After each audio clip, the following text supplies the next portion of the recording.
நம்மாழ்வார் பாடினார். கல்விக்கு விஷயன் கற்க வேண்டுமானால் ராமனைத்தான் கற்க வேண்டும்.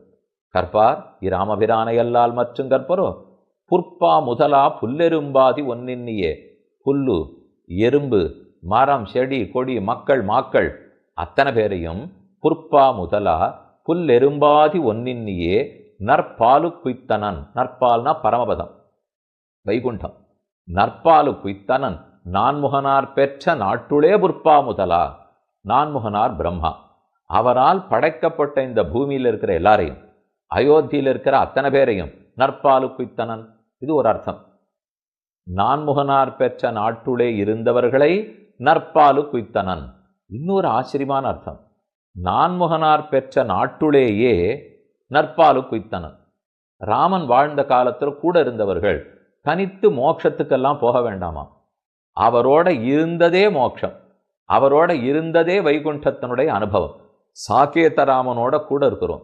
வைகுண்டராமன் பத்ராச்சலம் சேவித்திருக்கிறீர்களா? அங்க பெருமானுக்கு வைகுண்டராமனாகவே எழுந்துருளி உள்ளார். ரொம்ப ஆச்சரியமான க்ஷேத்திரம், அமர்ந்த திருக்கோலம். பக்கத்தில் சீதாதேவி, ராமதாசருக்குன்னே ரொம்ப ஆச்சரியமான திருக்கோலத்தில் இருக்கார். ரொம்ப பழமையான ஸ்தல புராணம் கொண்ட கோவில். வைகுண்டத்திலேருந்து பெருமான் ராமனாக கீழே எழுந்துருளி இருக்கிறார். புற்பா முதலா. சரி, நம்ம ஊருக்கு மொத்த பேரையும் கூட்டின்னு போவோம். அங்கு போய் அனுபவம் கொடுக்கறது இருக்கட்டும்.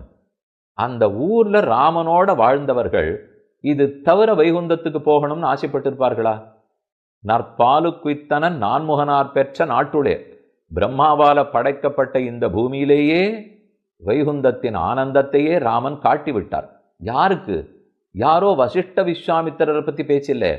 ஊர் மக்கள், புல்லு, எறும்பு, மரம், செடி, கொடி. என்னால் சாது பரித்ராணத்தின் உயர்நிலை.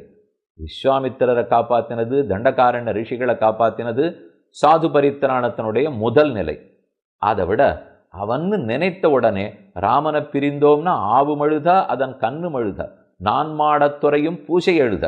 ராமன் நாட்டிலிருந்து புறப்படும் போது ஆடு, மாடு, கோழி, குதிரை எல்லாம் வீதி, பிரதான வீதியிலே ராஜவீதியில வந்து நின்று அழுதனவாம். அது கூட இருக்கட்டும், கம்பர் ரொம்ப வியந்து பேசுகிறார். ஆடு மாடு எல்லாத்துக்கும் ஆசை அதிகம், நாய்க்கு கூட பாசம் அதிகம். யாரும் வீட்டில் இல்லை, வாசலுக்கு போயிருக்கார்கள்னால் பூனை மட்டும் அடுக்களைக்கு போய் பாலை திருடி குடித்து விடும். ஆனால் வியப்பு, நான் மாடத்துறையும் பூசை எழுத. பூனை கூட வாசல்ல வந்து நின்று இப்படி ராமன் நம்ம விட்டு பிரிந்து போகிறாரேன்னு அழுதிருக்கணும்னால் அதுதான் சாது பரித்ராணம்.